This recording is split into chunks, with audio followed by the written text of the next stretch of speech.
कार्यक्रम सरकार स्वागत कार्यक्रम। नमस्कार, जय जगन्नाथ न्यू ब्लॉक रो स्वागत। आज हूँ प्रवेश उत्सव खड़ीछुआ 2025 शिशु बाटिका शुभारंभ।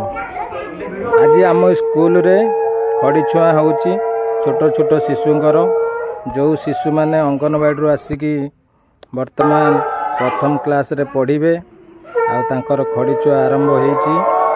सरकार आमर ए खड़ीछुआ आरंभ करिसेंती किमिति प्राइवेट स्कूल न पढ़ी कि गवर्नमेंट स्कूल छुआ माने पढ़िबे, किमिति छुआ माने पढ़िबे सेही प्रति ध्यान देई एई दिवसटी पालन कराउची। आपण माने भी निज निज गाँ स्कूल छुआ मानकु एडमिशन करंतु। सार ओ दीदी आम छुआ माने किमिति पाठ पढ़ी कि आगु को जिबे सेमाने भी ध्यान दौरान। अशेष अशेष धन्यवाद सार दीदी को। आउ खाली पाठरे नुहे आउ खेल आउ नाच गीत से भितर भी सार माने भी शिखौचंती।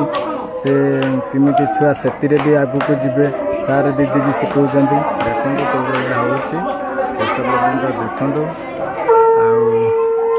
आम दीदी छुआंकर खड़ी छुँचंती ब्रह्मा विष्णु महेश्वर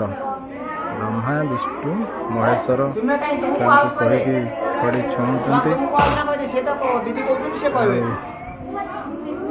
ये हूँ चमरदा ग्राम ब्लॉक कंटीपाल पंचायत स्कूल देखिपारे। जार पैसा अच्छी सी पढ़े, जार पैसा अच्छी सी सरकारी स्कूल पढ़ेबे। सरकारी स्कूल भी पढ़ी की चाकरी करते खाली प्राइवेट स्कूल पढ़े कि कहते आम चाकरी करूँ सी भी नुह। सरकारी स्कूल सरकार केते प्रकार साहाय्य सहानुभूति करुँच छुआ पाठ पढ़े बोली। छुआ भी बहुत खुशी अच्छा खड़ी छुई की देखिपारे। आउ जड़े आमर छुआ खड़ी छुईब कलश बसी। अभिभावक माने भी किछि आसीचंती एपटे देखंतु। माँ माने भी बसिचंती। मु भी वीडियो करुछि। मो वीडियो पसंद लगिले लाइक सब्सक्राइब करिवे। आपण फ्रेंड माने को शेयर भी करिवे भल लगिले। मु भाबुची आम गाँ स्कूल भी भल पाठ पढ़ा होउची। सार माने भी दीदी माने भी भल पाठ पढ़ौचंती। आम भी बहुत खुशी अच्छु। मो छुआ भी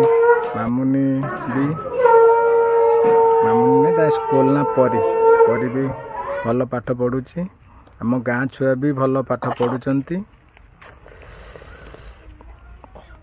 सार दीदी छुआंकर समस्त विद्यालय शिशु बाटिका छुआ पिला प्रथम श्रेणी पिला भाव में परीक्षा सब कार्यक्रम कर सरकार उद्देश्य कार्यक्रम द्वारा पिला अधिक विद्यालय को आकृष्ट हे।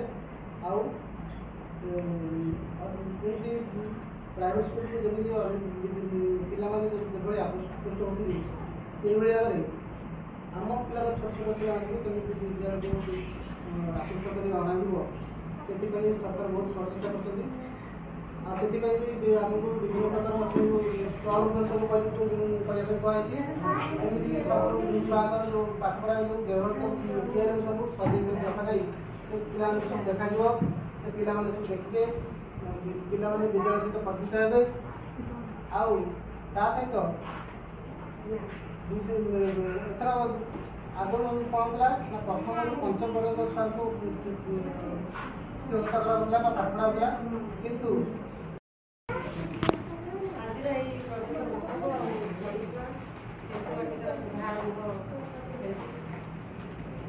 Right. ଘରେ ଆରମ୍ଭ ଛୋଟ ଛୁଆମାନେ କେମିତି ନିଜ ଘର ଛାଡ଼ିକି ସ୍କୁଲରେ କେମିତି ମନ ଦେବେ ବିଦ୍ୟା ସହିତ ପାଟି କରୁଛୁ କାଇଁ ଚୁପ୍ ସବୁ କିଛି ଶିଖିପାରିବେ। ସ୍କୁଲକୁ ଆସିବାକୁ କିଭଳି ଆକୃଷ୍ଟ ହୋଇକି ଆସିବେ ସେଥିପାଇଁ ଏ ବ୍ୟବସ୍ଥା କରାଯାଇଛି। ଆମେ ବି ସେମିତି ପାଠ ପଢ଼ୁଛୁ ଆମ ପିଲାବେଳେ ସେମିତି ପ୍ରଥମେ ଖେଳ ନାଚ ପାଠ ପ୍ରତି ଏତେ ଧ୍ୟାନ ହେଉଛି ନାହିଁ ଆଜି ଖେଳ ସୁଧାରେ ମନ ଦେଉଥିଲେ ସାର୍ମାନେ ଆଜି ଶିଖାଉଥିଲେ ଖେଳକୁଦରେ ସେ ଖୁସି ହେଇକିନି ସ୍କୁଲକୁ ଆସିଲେ। ସ୍କୁଲକୁ ଆସିଲା ପରେ ଆସ୍ତେ ଆସ୍ତେ ସେ ଧୀରେ ଧୀରେ ପାଠ ଉପରକୁ ଯିବେ। ସେଇ ନେଇକିନି ଛୁଆମାନେ ଆସନ୍ତୁ ସ୍କୁଲକୁ ଆଉ ଖେଳକୁଦ ତ ତାଙ୍କ ତ ଖେଳଣା ଅଣାଯାଇଛି ଛୁଆମାନେ ଦେଖୁଛନ୍ତି। ଆମେ ସେଇଭଳି ଆସୁଛୁ ଖେଳ ନାଚ ଶିଖା ହଉଥିଲା ଖେଳ ସହିତ ନାଚ ଯେଉଁ କାର୍ଯ୍ୟକ୍ରମ ସରକାରଙ୍କର ସ୍ୱଳାଭଯୋଗ୍ୟ କାର୍ଯ୍ୟକ୍ରମ ଆଉ ଏ ଯେଉଁ କାର୍ଯ୍ୟକ୍ରମ ସରକାର କରିବାର ମୁଖ୍ୟ ଉଦ୍ଦେଶ୍ୟ ହେଲା ଯେ ଆଜିକାଲି ପ୍ରତ୍ୟେକ ଅଭିଭାବକ ପିଲାମାନଙ୍କର ଅଭିଭାବକମାନେ ପ୍ରାଇଭେଟ୍ ସ୍କୁଲ ପ୍ରାଇଭେଟ୍ ଇଏରେ ପଇସା ଖର୍ଚ୍ଚ କରି ସେମାନଙ୍କ ପାଖରେ ପଇସା ଅଛି ପଇସା ପତ୍ର ସେମାନେ ଖର୍ଚ୍ଚ କରି ମାନେ ପ୍ରାଇଭେଟ୍ ସ୍କୁଲରେ ପାଠ ପଢ଼ୁଛନ୍ତି ଏସବୁ ଯେଉଁ କାର୍ଯ୍ୟ ହେଇଛି ମାନେ ସେ ଉପରେ ଗୁରୁତ୍ୱ ପ୍ରତ୍ୟେକ ଅଭିଭାବକମାନେ ଗୁରୁତ୍ୱ ନ ଦେଇ କେମିତି ଆମ ନିଜ ଗାଁ ସ୍କୁଲରେ ଛୋଟ ଛୁଆଙ୍କୁ ପାଠ ପଢ଼ାଇବା କି ଆମ ସ୍କୁଲ ଆମ ଛୁଆ ଆମ ସ୍କୁଲରେ ପାଠ ପଢ଼ିବେ ଆଉ ତାପରେ ମାନେ ଛୋଟ ଛୁଆଙ୍କୁ ସେ ଅଙ୍ଗନବାଡ଼ିରୁ ଯେଉଁ ଶିଶୁ ବାଟିକା ପାଠ ପଢ଼ାଇବା ପାଇଁ ମାନେ ଲୋକଙ୍କର ଏତିକି ଆଗ୍ରହ ପ୍ରକାଶ ସରକାରଙ୍କର ସେତିକି ମୁଣ୍ଡ ବ୍ୟଥାର କାରଣ କାହିଁକିନା ଏସବୁ କାର୍ଯ୍ୟକ୍ରମ କରିବାର ମାନେ ପିଲା ଆଗ୍ରହ ହେଇକି ଆସିବ ସ୍କୁଲକୁ ପିଲାମାନଙ୍କର ବାପା ମାଆ ମାନେ ବି ସେ ପ୍ରତି ଗୁରୁତ୍ୱ ଦେବା ଦରକାର ଆଉ ସେମାନଙ୍କ ପ୍ରତି ଆମେମାନେ ଯଦି ଉତ୍ସାହିତ ନେବା ଆଗ୍ରହ ନ ଦେବା ତାମାନେ ସରକାର କ'ଣ ସିନା ଖର୍ଚ୍ଚ କରିବେ ଆଉ ସେ କ'ଣ ପିଲାମାନଙ୍କୁ ଆମକୁ ଆଣିକି ଆଣିକି ସ୍କୁଲରେ ଖାଇପାରିବେ ସେ ପ୍ରତି ଆମେ ଗୁରୁତ୍ୱ ଦେବା ଦରକାର। ଆଉ ଆମେ ବେଳେ ତ ଏସବୁ ଜିନିଷ ନଥିଲା ଆମେ ପାଠ ପଢ଼ିଲା ବେଳେ ତାପରେ ସରକାରଙ୍କର ବହୁତ ଆଗ୍ରହ ଯେ ଛୋଟ ଛୁଆମାନେ କେମିତି ସ୍କୁଲ ଯିବେ ଆଉ ମାନେ ଆଜିକାଲି ଲୋକ ଖୋଜୁଛନ୍ତି ସରକାରୀ ଚାକିରି କିନ୍ତୁ ସରକାରୀ ସ୍କୁଲରେ ପାଠ ପଢ଼ାଇତେ ଲୋକମାନଙ୍କର ଆଗ୍ରହ ନାହିଁ।